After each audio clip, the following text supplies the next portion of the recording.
Bonsoir à toutes et à tous, nous sommes le jeudi 8 mai, installez-vous confortablement, voici les titres qui seront développés.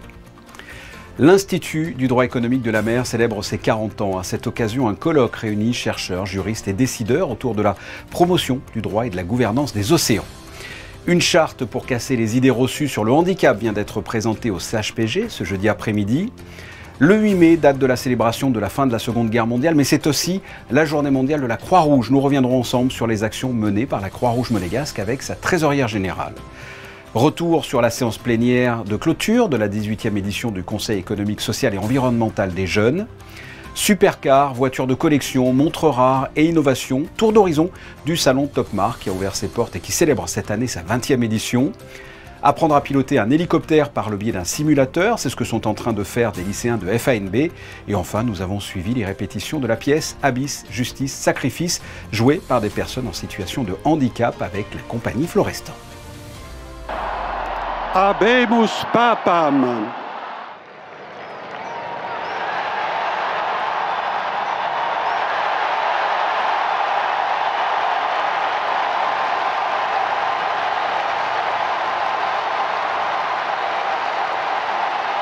La pace sia con tutti voi.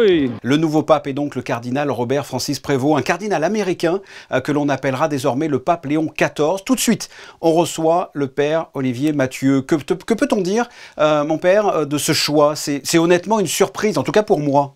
Est-ce que ça l'est pour vous? Bonsoir. Oui, bonsoir, bien sûr, c'est une surprise. C'est une surprise aussi pour moi, je pense pour beaucoup de catholiques aussi, mais c'est une grande joie surtout, une immense joie. Nous l'attendions. Que peut-on dire de ce cardinal, de ce nouveau pape maintenant? Alors, on peut dire peut-être comme certains l'ont déjà entendu, qu'il nous vient des États-Unis, si j'ai bien compris. Il est cardinal depuis pas trop longtemps. C'est un pasteur et il a été missionnaire et il est à Rome depuis un certain temps parce qu'il dirigeait, enfin jusqu'à aujourd'hui, ce qu'on appelle le dicaster pour les évêques. Voilà, et donc c'est un travail assez important, une grande confiance de la part de l'Église et du pape défunt. Voilà, alors auquel il vient d'ailleurs de rendre un magnifique hommage parce qu'il est en train de donner son premier discours. Un cardinal américain dans le contexte géopolitique actuel, je vais directement le nommer, avec Donald Trump qui refait un peu le monde comme il veut. Est-ce que c'est un choix politique, entre guillemets, comme on a pu peut-être le voir aussi avec le pape Jean-Paul II et la guerre froide à l'époque? Oui, alors je ne sais pas, je ne peux pas vous dire si c'est un choix politique. Bien sûr, c'est avant tout un choix d'église, un choix divin. Un choix de cœur peut-être aussi? Oui, tout à fait. Mais il est certain que ce n'est pas neutre et ça peut, oui, en effet, ça peut faire beaucoup de bien à l'Église et puis à ce grand continent où il y a aussi beaucoup de catholiques, il y a une belle Église et puis il viendra aussi avec sa culture, mais finalement qui nous est pas si étrangère que cela parce que on est quand même assez proche, on est assez sensible aux États-Unis et à tout ce monde-là. Voilà. Est-ce que l'on est dans la rupture ou au contraire dans la continuité de l'œuvre du pape François? Oui, alors là, moi, je ne peux pas trop vous dire non plus, mais seulement en principe, il n'y a jamais une grande rupture. Regardez un peu ce qui s'est passé. Le Saint Pape Jean-Paul II, après Benoît XVI, un de ses proches, puis le Pape François. Si on lit les choses surtout avec recul, et on le fera encore mieux dans quelques temps, vous voyez qu'il y a toujours une continuité. Et je suis certain, et j'ai grande confiance, et les croyants aussi, que la continuité est là. Mais vous savez, le monde va vite. Hein. Il faut à la fois être la continuité, et puis il faut aussi la nouveauté. Et après, justement, avoir appris le nom du nouveau pape à l'instant, hein, vous êtes dans quel état d'esprit aujourd'hui, vous, à titre personnel? Oui. Écoutez, à titre personnel, je ne sais pas si je peux le dire, mais j'y avais un petit peu pensé. Alors voilà, il a choisi le nom de Léon, Léon XIV, et puis j'ai pensé tout de suite à Saint-Léon-le-Grand. Hein, voilà, alors Saint-Léon-le-Grand, si mes souvenirs sont bons, une grande personnalité d'église et encore étudiée, connue et qui est assez actuelle, si je peux dire, dans son enseignement, dans sa... Très bien, merci infiniment d'avoir répondu comme ça à chaud à mes questions.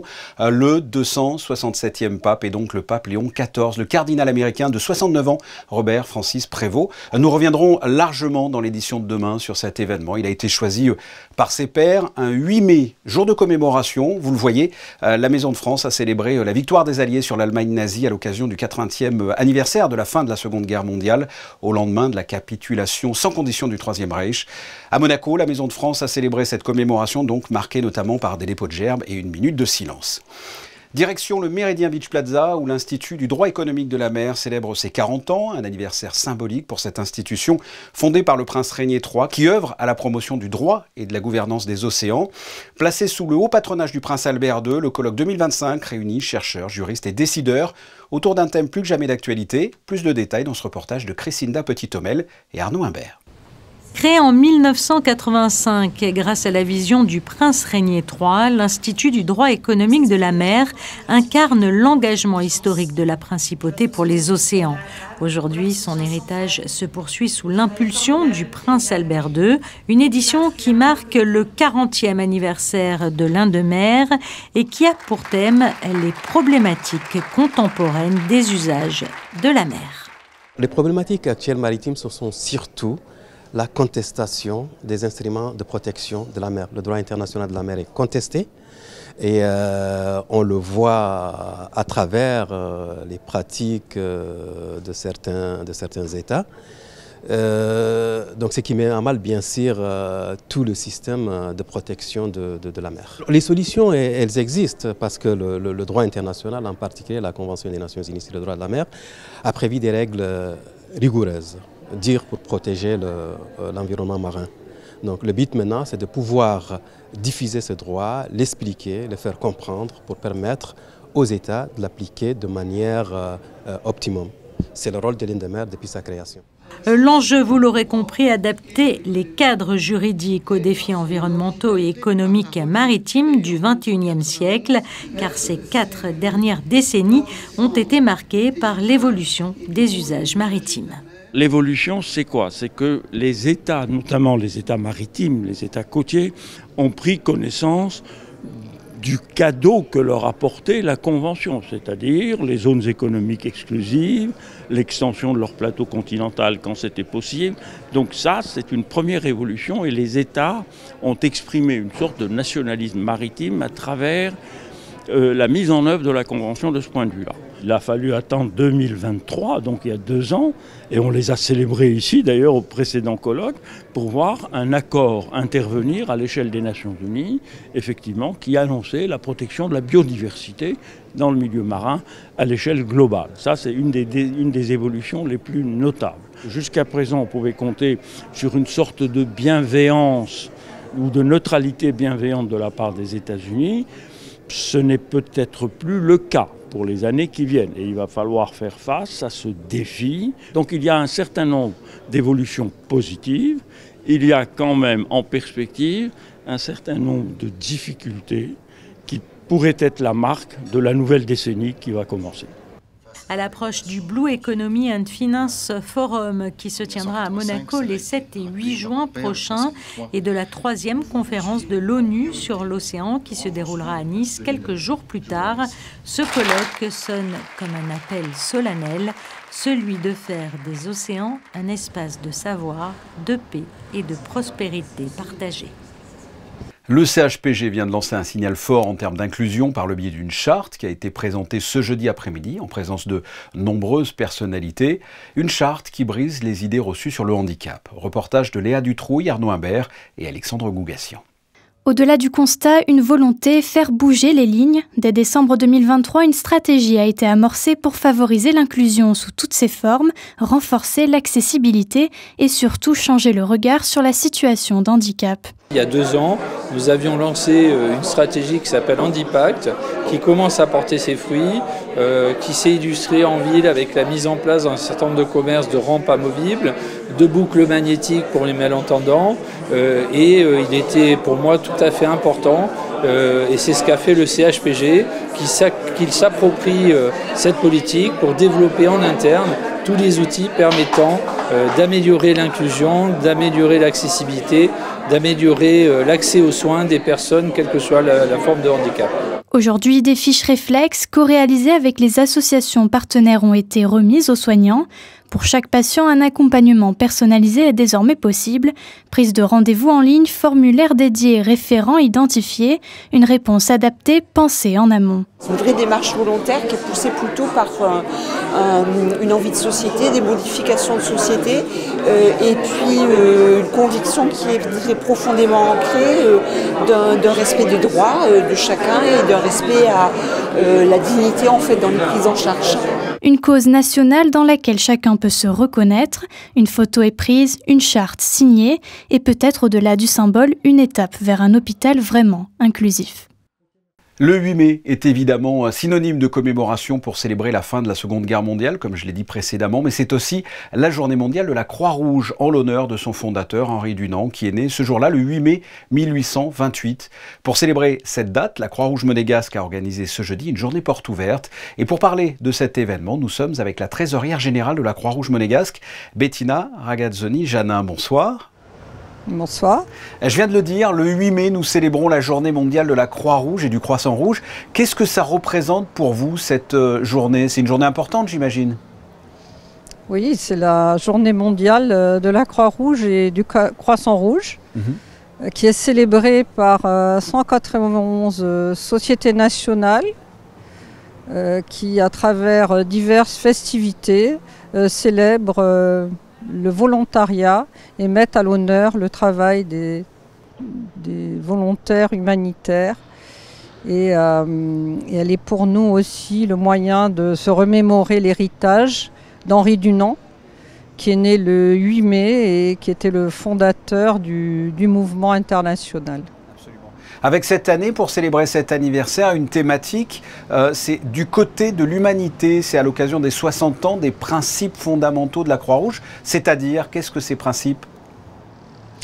Eh bien, écoutez, les principes, je pense que derrière moi, vous avez les principes qui s'affichent sur l'arbre. On a 8 principes fondamentaux. Je ne vais pas tous les citer, mais disons qu'ils sont fondamentaux pour nous. L'humanité, l'unité, l'universalité, l'impartialité, l'indépendance, ce sont tous des principes qui guident nos actions. Et fêter donc la journée de l'humanité, c'est rendre hommage à tous les gens qui, à travers le monde, tous les travailleurs humanitaires qui, à travers le monde, s'engagent.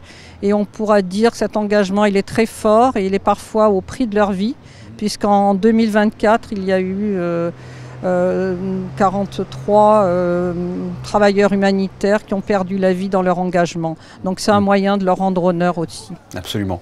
Il y a en ce moment une journée porte ouverte au sein de la Croix-Rouge. Qu'est-ce qu'il s'y passe et quel est l'objectif? Alors c'est notre 2e édition. L'objectif, c'est de faire connaître toutes les facettes de notre Croix-Rouge, toutes nos actions, d'inciter au bénévolat, de façon à ce que les personnes qui se rendent ici voient un peu ce que l'on fait et peut-être ont envie de rejoindre notre mouvement et mettre en lumière effectivement cette humanité. Alors les facettes de la Croix-Rouge dont je parle, ce sont toutes nos actions et on a différents stands qui sont présents derrière moi, qui accueillent le public et à travers lesquels vous pouvez voir toutes nos actions qui sont illustrées, de la jeunesse à l'action sociale, au secours, aux gestes de premier secours, voilà, toutes nos actions, le don du sang, etc. Alors là, donc journée porte ouverte, sans oublier bien sûr les autres événements, un phare de la Croix-Rouge monégasque, que sont le gala et la grande braderie. Mais nous parlions donc de cette journée, le 8 mai, journée mondiale de la Croix-Rouge et du Croissant Rouge. La Croix-Rouge monégasque fonctionne toute l'année. Qu'est-ce que l'on peut dire de cette institution dynamique? Parce que je sais que ça représente à peu près 750 bénévoles venant de plus de 48 nationalités. Il y a en tout 45 000 bénéficiaires. Quelles sont vos actions? Et pour commencer, les actions locales, qu'est-ce que vous faites ici à Monaco et dans les communes voisines? Ce sont des actions d'aide sociale locale dont 47 000 personnes bénéficient. Il s'agit de diverses aides pour les personnes les plus vulnérables, les personnes âgées. Également auprès des jeunes, nous avons des actions.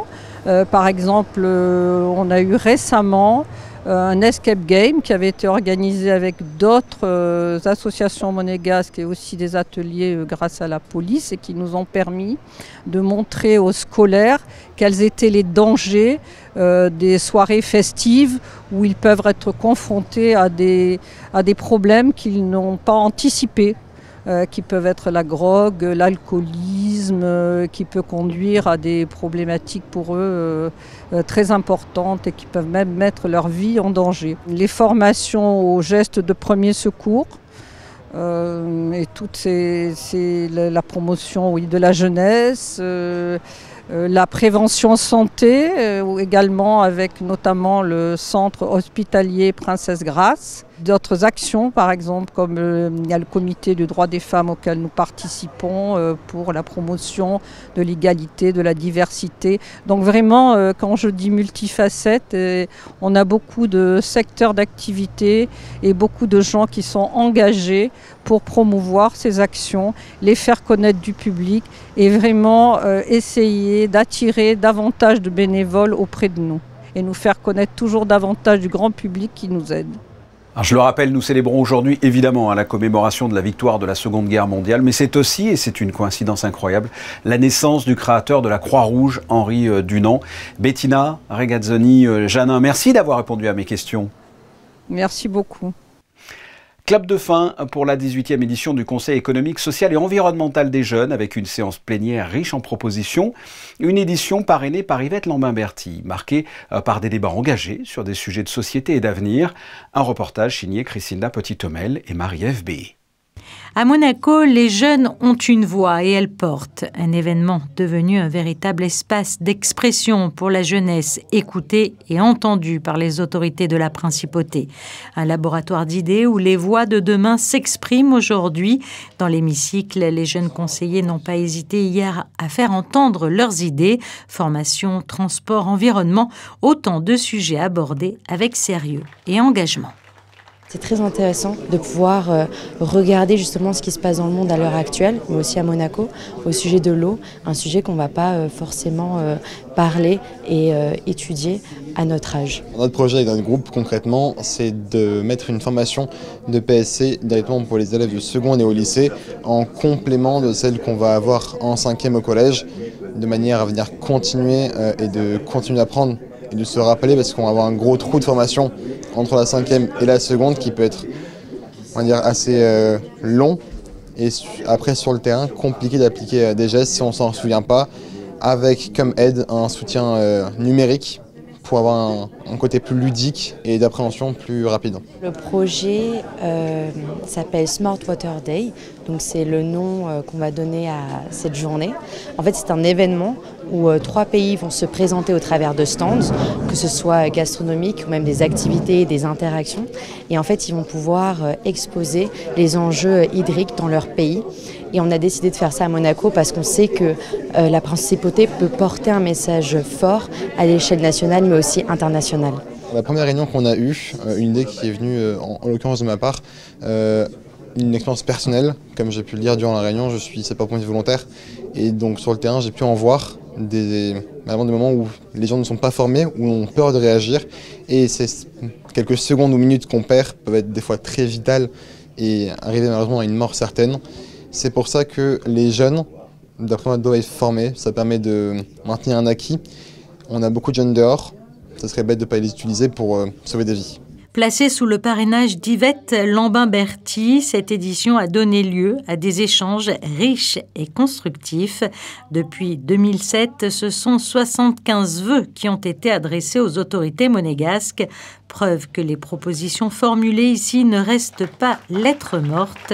La jeunesse, actrice du présent, prépare aussi l'avenir. Absolument, comme vous le dites, la jeunesse construit déjà le monde de demain. Avis aux passionnés de belle mécanique. Le luxe, l'innovation et la vitesse sont à l'honneur à Monaco. Le salon Top Marque fête cette année sa 20e édition avec toujours la même promesse. Faire rêver, vibrer et parfois même rouler. Supercars futuristes, voitures de collection, montres rares et innovations spectaculaires. Tout est réuni pour en mettre plein les yeux. Un reportage de Vanessa Dessy sur des images d'Alexandra Marangoni. Vitrine du futur ou écrin de rêve, Topmar confirme son statut de rendez-vous incontournable du luxe et de l'innovation automobile. Cette 20e édition célèbre la passion mécanique et l'excellence sans compromis. Et quand la course épouse le luxe avec la Fit Automobili, la performance extrême rencontre l'élégance italienne.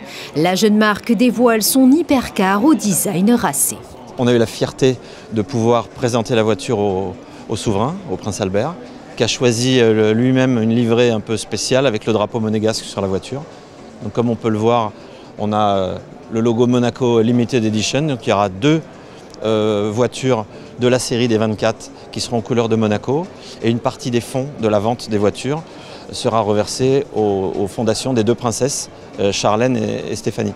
Elle fait seulement 1,3 tonne, elle va de 0 à 100 en 2 secondes 3, quasiment, elle accélère quasiment comme une Formule 1. Et puis la spécificité qu'elle a, c'est qu'elle ressemble en tout point de vue à une voiture des 24 heures du Mans, sauf qu'on peut aller faire ses courses avec. Donc on a vraiment tout d'un véhicule de tourisme, mais en se faisant plaisir, avec le plaisir de conduire une voiture de course au quotidien. Parmi les exposants, voici des bolides miniatures pour grands enfants. Importés du Vietnam par un passionné de Formule 1, les Junior Cars séduisent petits et grands. Reproduction fidèle de modèles iconiques, elles sont personnalisables à l'infini. Ces mini-voitures peuvent même être floquées aux couleurs d'un événement. Un jouet de luxe entre nostalgie et originalité. Nous, on a toute la gamme de Formule 1, donc il y a 2 autres véhicules qui existent. Il y a également des véhicules plus de série, donc des 300 SL, des Defender, des 250 GT California, etc. Ce genre de véhicule un peu iconique qu'il a reproduit à l'échelle 1,5. Donc on est sur un moteur thermique, un 125 cm3 4 temps, avec une boîte séquentielle 3 vitesses plus marche arrière, 4 freins à disque ventilés, étrier Brembo. Voilà, tout est fait à la main à l'échelle 1,5 jusqu'au pneu. Elles ont 2 utilités, soit l'utilisation pour le fun, donc sur des circuits privés ou sur piste si on a l'autorisation, ou soit pour la décoration. Et on pourrait réfléchir éventuellement, si on a plusieurs clients qui en achètent, à organiser peut-être un championnat ou un challenge autour de ça avec différents ados ou enfants. Voilà. Pour sa 20e édition, Topmar frappe fort. Au Grimaldi Forum, le salon le plus exclusif au monde, célèbre 2 décennies de vitesse, d'audace et de rêve mécanique. Et sachez que nous vous proposerons des reportages sur le salon Topmar tous les soirs jusqu'à sa fermeture ce dimanche. Faire ses premiers pas dans l'aéronautique. Quand on est lycéen, c'est faisable. Et vous allez le voir dans ce reportage, le lycée FANB ne fait pas les choses à moitié avec son simulateur qui permet une expérience proche du réel. Immersion dans la section aéronautique du lycée FANB à bord d'un hélicoptère avec Alban Gingembre et Thomas Deus. La tête dans les nuages, les mains sur les commandes, un rêve pour ces lycéens. Alors, pour mettre toutes les chances de leur côté, ils passent le BIA, brevet d'initiation aéronautique. Ce diplôme de l'éducation nationale leur permet de découvrir le monde de l'aéronautique et de l'espace et d'acquérir un savoir scientifique et technique. Un peu de pied à gauche, un peu de manche en avant, tu es en train de trop avoir le nez qui monte. Ok, c'est bien, c'est doux. Un peu de tourne à gauche et suis la piste. Je voudrais être pilote de ligne, donc le PIA ça a toujours été un peu le choix prévu. Et j'ai toujours aimé l'aéronautique parce que mon père étant pilote de ligne, j'ai toujours baigné dedans et il m'a passé sa passion. Michel est professeur au lycée FANB. Il est aussi pilote d'avion à ses heures perdues, une passion qu'il voulait à tout prix partager avec ses élèves. Il possède donc le certificat d'aptitude à l'enseignement du BIA. Ce professeur met tout en œuvre pour rendre l'apprentissage accessible aux élèves, comme avec ce simulateur modulable en différents appareils, ici en hélicoptère. Ok, allez, ralentis ta vitesse horizontale. C'est bien, t'es stable. Il faut être vraiment motivé, il y a vraiment beaucoup de travail pour avoir ce diplôme. Le simulateur, ça aide grandement parce qu'on se retrouve tout de suite à expliquer des choses très théoriques et à les tester en conditions réelles. Le premier cours, on étudie la dynamique du vol et on met le casque et on met l'avion en décrochage, donc on le fait tomber. Quand on essaye dans le casque de faire tomber l'avion et que le siège bouge, on comprend très vite ce qui se passe. Je m'amuse avec eux, mais ça reste quand même très sérieux puisqu'il faut être rigoureux dans tout ce qu'on fait en aéronautique. En parallèle, les élèves découvrent l'univers de l'aéronautique en se rendant directement sur site. On a par exemple volé en planeur, on a pu visiter aussi la base aérienne à Salon de Provence pour voir la patrouille de France. Prochaine sortie ce vendredi pour un vol en hélicoptère avec l'Aéroclub de Monaco. Et suivez bien nos prochains JT, car une caméra de Monaco Info sera présente pour couvrir ce vol en hélicoptère. Une idée de sortie pour vendredi soir, la compagnie Florestan se produira sur la scène du Théâtre des Variétés pour jouer la pièce Abyss, Justice, Sacrifice. La pièce est jouée avec des personnes en situation de handicap de l'association À Ma Pays. Nous avons assisté aux dernières répétitions pour vous donner un avant-goût du spectacle. Reportage signé Alban Gingembre, Julien Logier, Marie-Ève B. Je suis à bout. Tout ça, parce que je te demande d'être poli avec ta belle-sœur. Parce qu'elle était polie, elle, avec les autres sur scène. Franchement, elle a foutu une ambiance de merde. Je l'ai encore là, tu vois là. Abyss, Justice, Sacrifice. Une pièce qui se décompose en 3 parties avec la justice pour thématique. Non mais soyons raisonnables. Oh, vous étiez avec nous au tribunal. On a tous entendu la même chose. Cet homme est un tueur, ça crève les yeux. On dit du théâtre qu'il est miroir de notre société. La pièce qu'on vous prépare montre nos pires méfaits. C'est-à-dire à quel point on peut tomber dans la facilité des préjugés. À quel point les divisions sociales, culturelles sont présentes. Cette intolérance qui est là aussi et qui entraîne souvent d'ailleurs une violence verbale. Mais on est capable aussi du meilleur. Cela fait plusieurs mois que les comédiens se préparent. Jusqu'au bout, je vous demande de défendre votre personnage.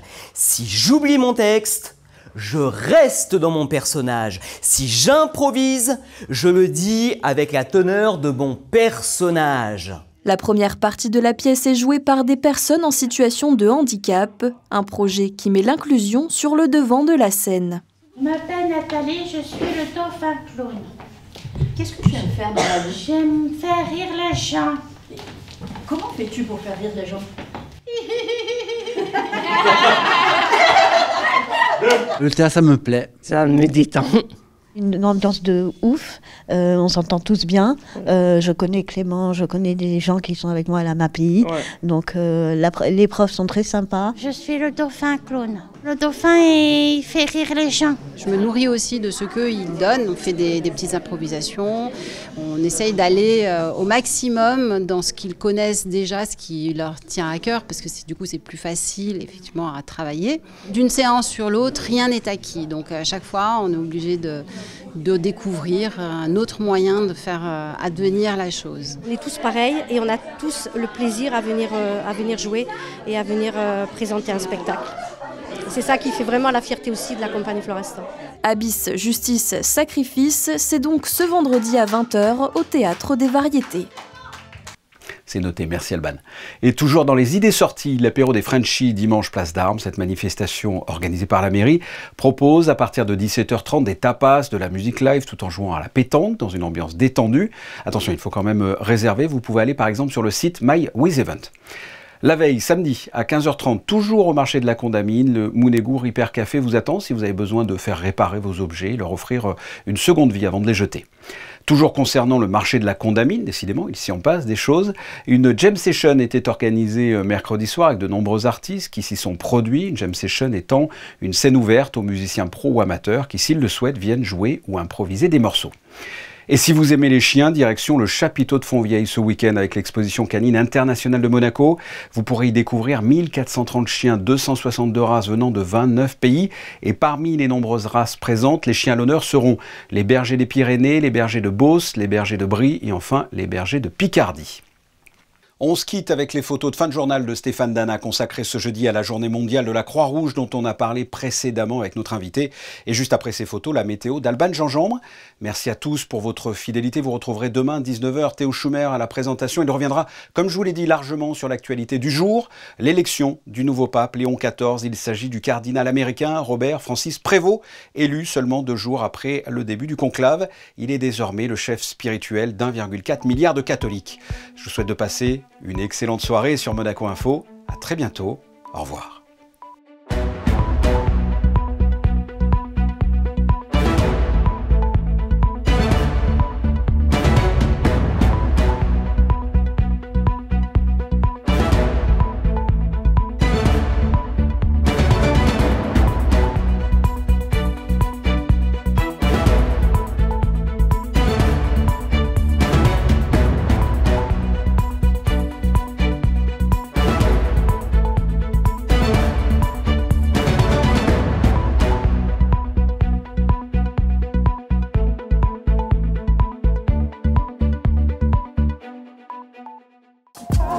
Retrouvez la météo avec Maya Bay, le restaurant référence thaï japonais de Monaco.